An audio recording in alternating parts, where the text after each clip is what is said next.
This video is to document the installation of a T4 mount and the Borg Warner SXE turbo on my 7.3 diesel truck. I knew I wanted to upgrade the turbo on my truck, but did not know which route I wanted to go. There are a couple drop-in options, but after a rigorous amount of research, I decided neither one of those was good for me. I finally decided on the 364.5 Borg Warner SXE turbo. I came to that decision based on the experiences of those that made this decision before me.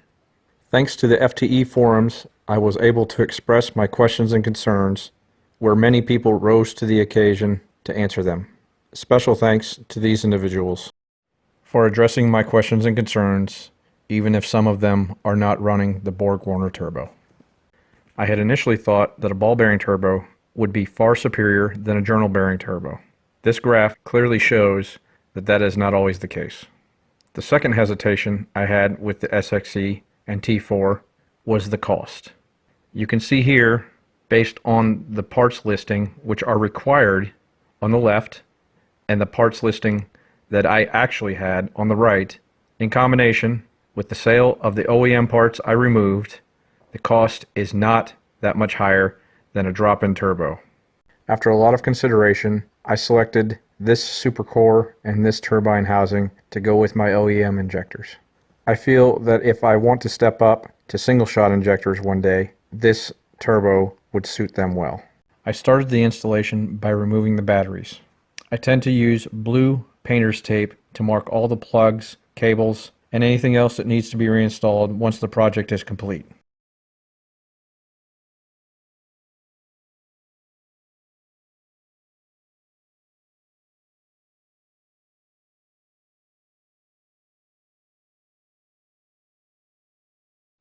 Next out was the air box that housed the filter and the intake tube to the turbo.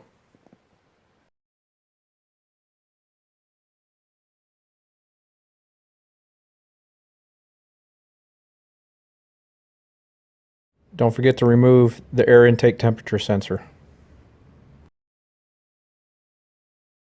I used blue tape to mark the sensor and then went to removing the battery tray.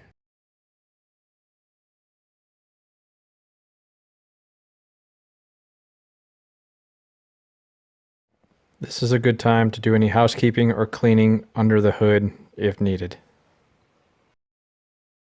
This is also a good time to add wire loom to expose wires if you have it.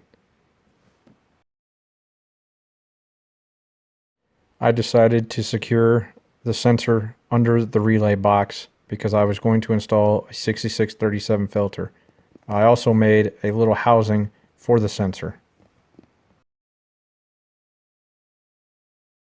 Next, I removed the driver's side intercooler pipe, boots, and clamps.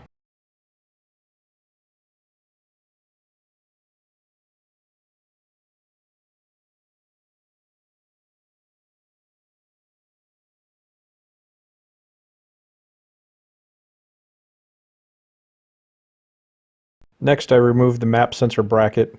I was installing a riffraff OCR anyways, so this needed to be removed.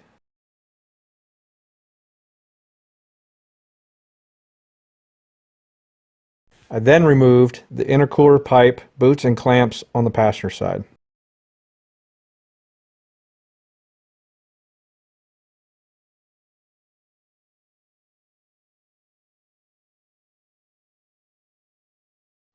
Next, I removed the manifold air temperature sensor and boost sensor from the spider intake.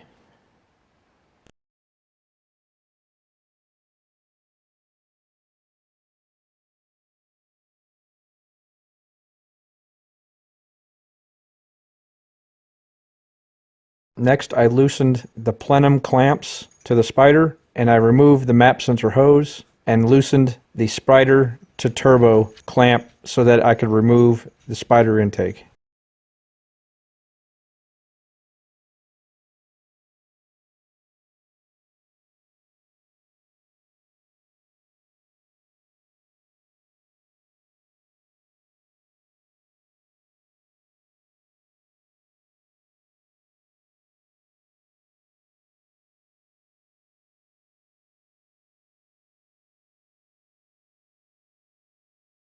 Be sure to put some sort of cover or tape over the plenum intake.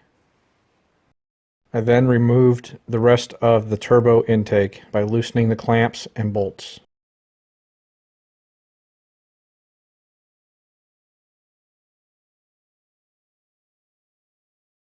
Don't forget about the crankcase vent tube clamps. While it's exposed, check the 42-pin connector wires for chafing and extra protection if needed. About now, the engine bay should look something similar to this. Next, I wanted to remove the downpipe from the turbine and the exhaust from the downpipe.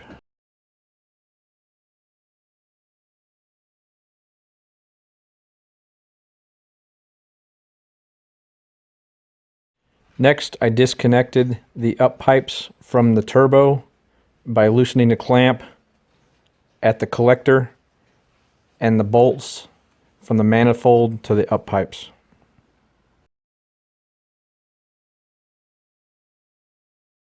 Once the collector is loose from the turbo, remove the turbo to pedestal bolts and then remove the turbo.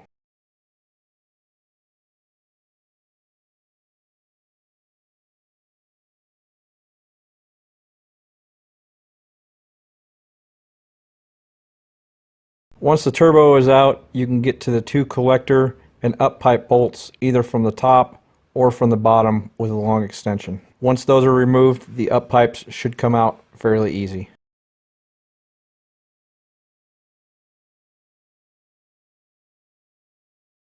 About now, the engine bay should look something similar to this. Removing the downpipe from the exhaust can be a bit of a challenge. I ended up using a sawzall, some heavy clamps, pliers, and screwdriver in order to leave the exhaust behind the downpipe intact, but destroying the downpipe, which did not matter because I wasn't going to use it anyways.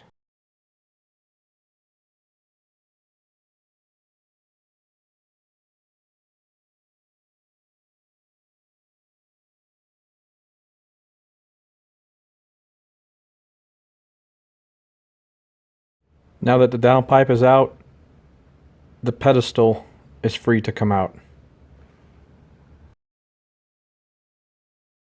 Be sure to remove the two O-rings from underneath the pedestal.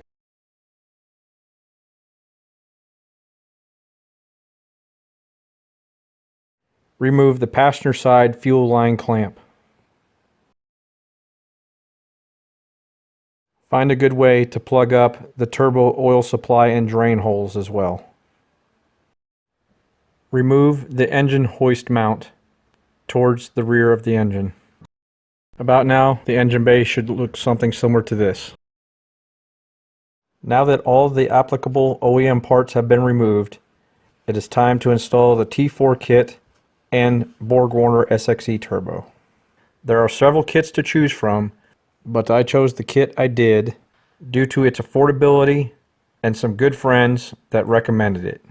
The instructions and packing that came with the kit left a lot to be desired, but all the welds and tubing looked very good. The instructions and packaging being subpar did not bother me too much because it was clear the kit had a lot of design and engineering that had gone into it. As you can see in the picture, from the bottom of the screen to the top is the driver's side intercooler pipe, the down pipe, the turbo intake pipe, the up pipes, the Y intake, clamps, boots, and then the pedestal.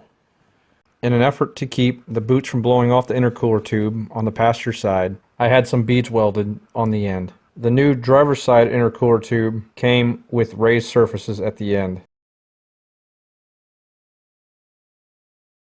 I also took an extra day to paint everything that I wanted to with high temp paint, and I used heat wrap on the downpipe to try and reduce underhood temperature. Now for the fun part.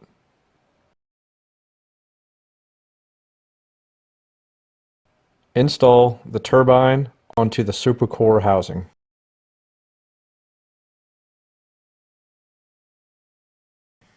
Once the turbine is seated over the supercore housing, use the clamps and bolts to snug up the turbine housing to the supercore.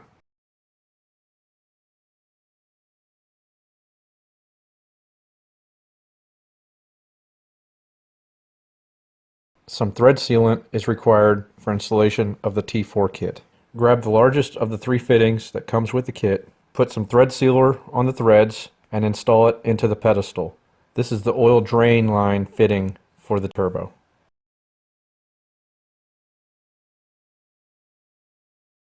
I use some long bolts, washers, and nuts to secure the pedestal to a vise clamp in order to mock up the pedestal, the up pipes, and the turbo. This is not a required step, but it certainly helped me visualize how everything went together and start to clock the turbine housing and compressor housing. Secure the up pipes to the pedestal with these 4 bolts.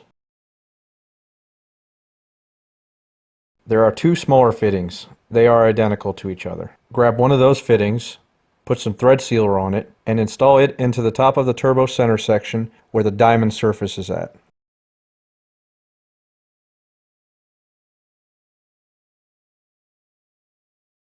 Loosen the turbine clamps just enough to clock the turbine.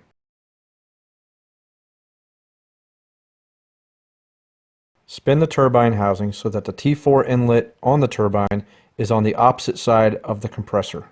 Snug the turbine bolts back up. Next, I installed the oil drain tube onto the diamond-shaped center section of the turbo that has the 2 mounting holes on it.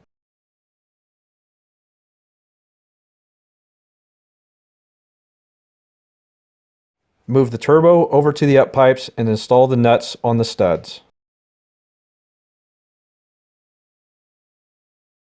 After loosening the bolts on the turbine clamps and the compressor clamps, spin the center section to align the oil drain tube with the fitting on the pedestal.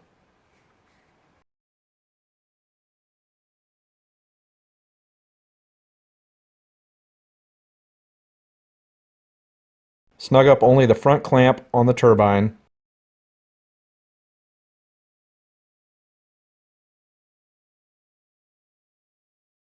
Then clock the compressor to about 45 degrees and snug up the front clamps on the compressor.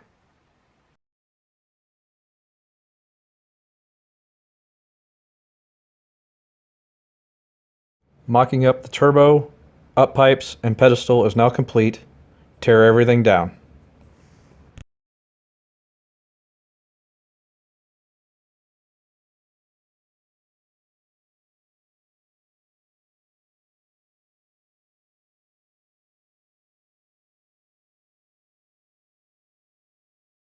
Next, I installed the pedestal O-rings into the valley and then the pedestal.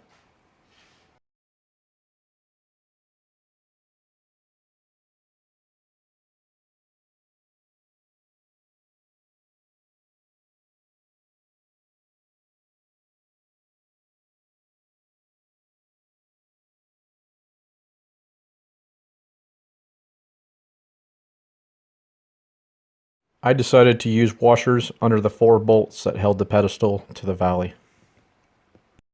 If you decide not to use the Y pipe bracket, a slightly smaller bolt or washers need to be used in order to take up the slack from the bracket in the pedestal hole that is towards the front on the driver's side.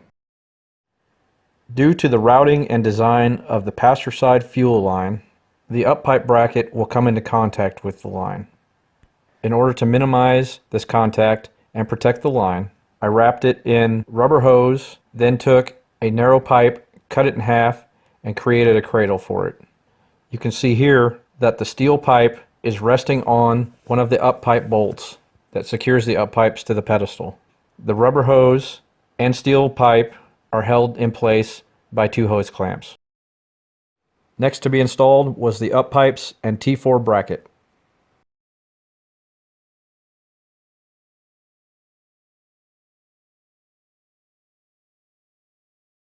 Once the up pipes are in, push them to the driver's side a little bit to make room for the down pipe installation.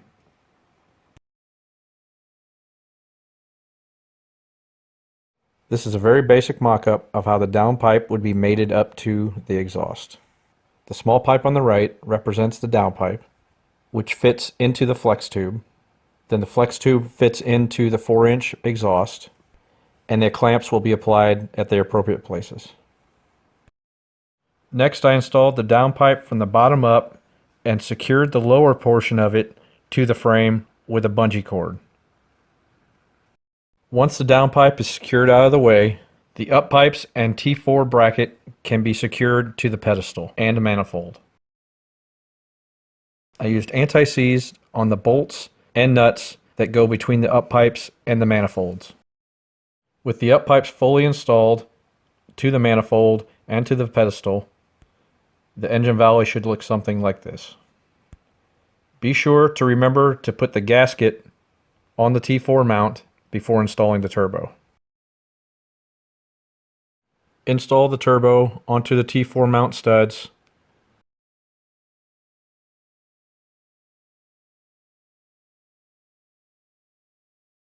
Install the nuts on the studs and tighten them down.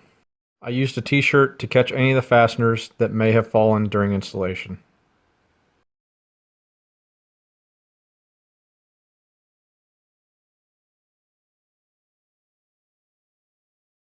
Loosen the clamps on the turbine side only so that the center section and compressor spin as one.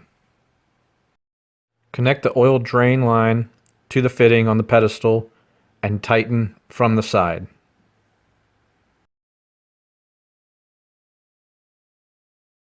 The oil drain line should look something similar to this when completely installed. With the compressor and center section still moving as one, rotate the compressor towards the cab of the truck, bringing the fitting at the top of the center section upright as possible. Pay close attention to the oil drain tube and the strain that is being put onto it. Rotate the compressor towards the front of the engine just a bit in order to reduce some of the strain to where the oil drain tube sits comfortably. Tighten the bolts and clamps to the turbine side of the center section. Now the turbo must be primed. I ended up using a large syringe and some fish tank line to push oil into the top of the turbo. The turbo won't take much oil, and you will know when it is full when it starts to overflow a bit.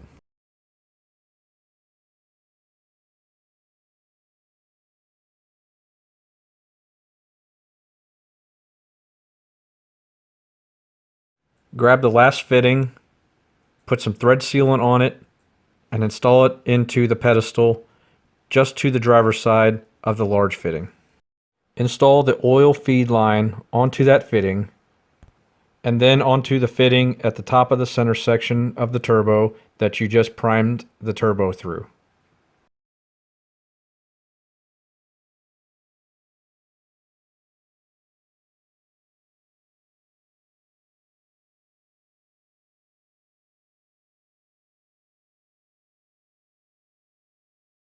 Remove the bungee cord from the bottom of the downpipe, connect the downpipe to the turbine with the clamp and secure it tightly. I put a small wrench between the valve cover and the downpipe to maintain good clearance. I had heard from other installers that the downpipe did not line up well with the rest of the exhaust. This is what I was seeing at this point of the installation. After careful measuring and figuring out how the flex pipe was going to fit between the downpipe and the exhaust, I made the decision to cut the exhaust back another 10 inches or so, just in front of this hanger.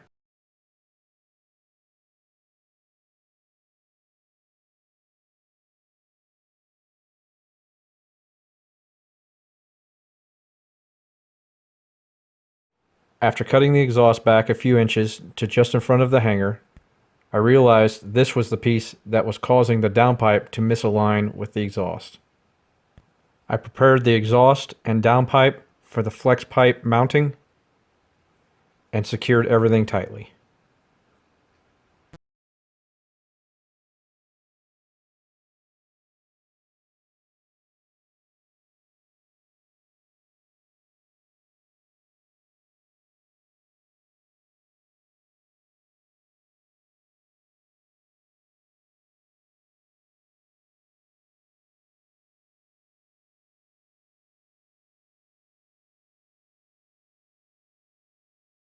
I finished tightening down and installing the exhaust wrap on the downpipe.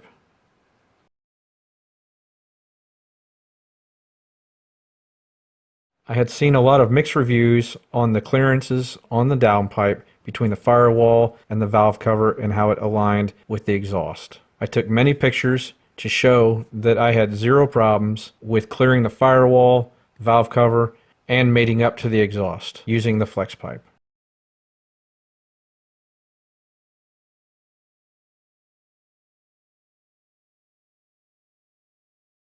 The exhaust and downpipe connections are all very rigid and do not move much at all.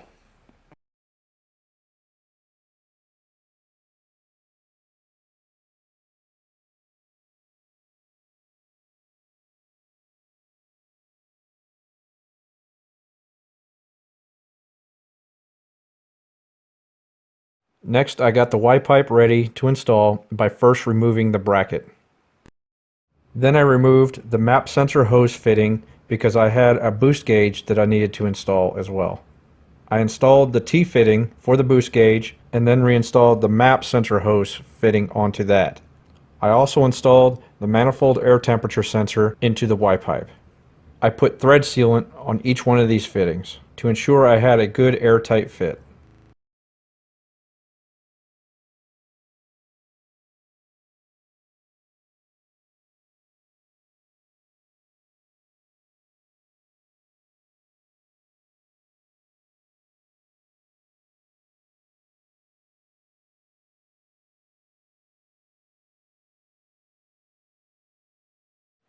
With the compressor of the turbo still loose, dry fit the Y-pipe. Center the Y-pipe over the plenum intakes and move the compressor housing down slightly to where it sits about 1/8 of an inch above the Y-pipe bend. Remove the Y-pipe and tighten down the compressor clamps. My first attempt at installing the Y-pipe was similar to how I would install the Spider. I put one boot on the plenum and one boot on the Y-pipe. This did not go well, so I ended up putting both boots loosely onto the plenums and installing the Y-pipe onto the loosely mounted boots and then securing the clamps from there. This method worked very well. Next, I plugged in the boost sensor and the manifold air temperature sensor. Now that the Y-pipe is fully installed and secured, I reinstalled the battery tray and put a t-shirt around the alternator to prevent the intercooler tube from being scratched.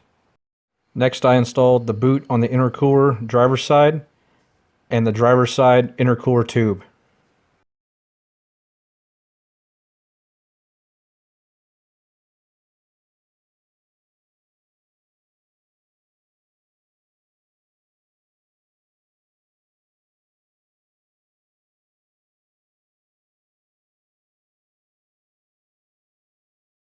I bought a slightly longer boot for the driver's side intercooler tube to compressor joint and ended up cutting a little bit off of the boot on the compressor side. Then I installed the boot onto the compressor and the intercooler pipe.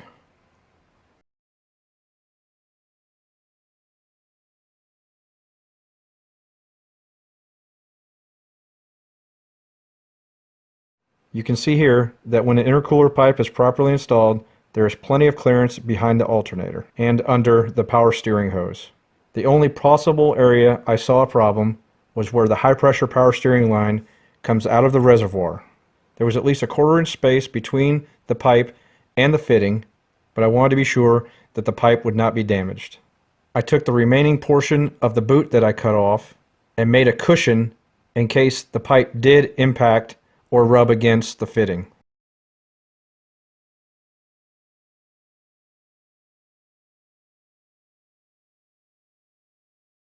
I then installed the passenger side intercooler tube, taking care not to scratch it by wrapping a t-shirt around the hard metal parts.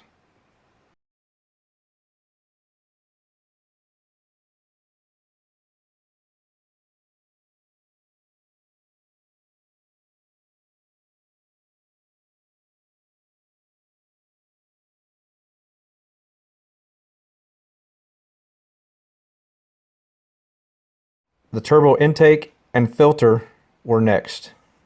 I covered all the places that I thought might scratch up the intake tube that I had just painted. I fit the intake to compressor boot over the intake pipe, leaving about 2 inches to fit over the compressor. I dry fit the boot and the intake pipe onto the compressor, and everything fit well. I then realized I needed to cut about 2 inches off of the end of the intake pipe on the filter side.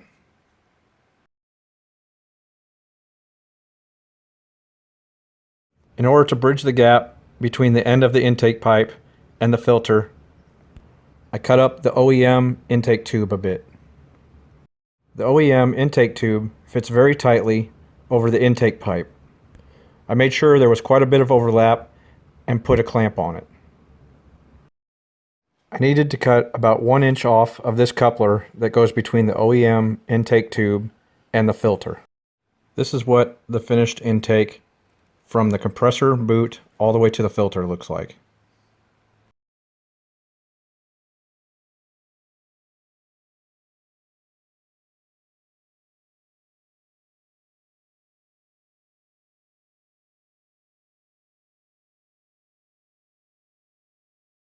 Finalizing the turbo intake involved the crankcase vent. The OEM crankcase vent hose was too short, so I bought a hose from Napa and made it work.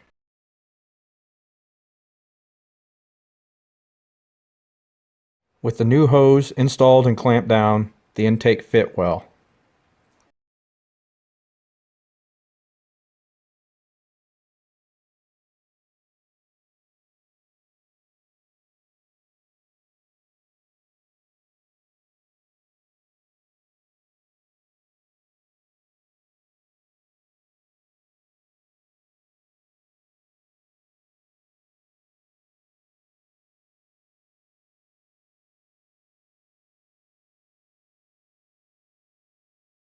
I also bought the 6637 filter mounting bracket. It required some minor modifications to fit properly.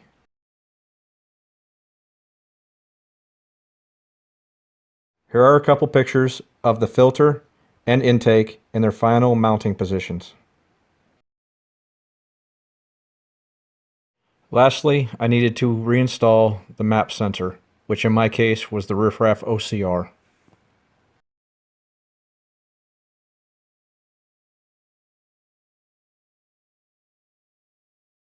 That piece finalized the install. Here's a quick before and after picture. In order to make sure the turbo was 100% primed and ready to go, I did 2 sessions of cranking the engine for about 5 seconds on a no start tune.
The SXE Turbo builds boost in a very linear way. Power from the turbo comes on strong and early in the RPM band. We are very excited to tow with it this spring. Even with the 6637 open air filter, the turbo is a bit quieter than the modified OEM turbo with an AIS intake. Thanks for watching my video, and I hope this addressed some of your questions or concerns regarding the T4 mounting kit or the Borg Warner SXE Turbo.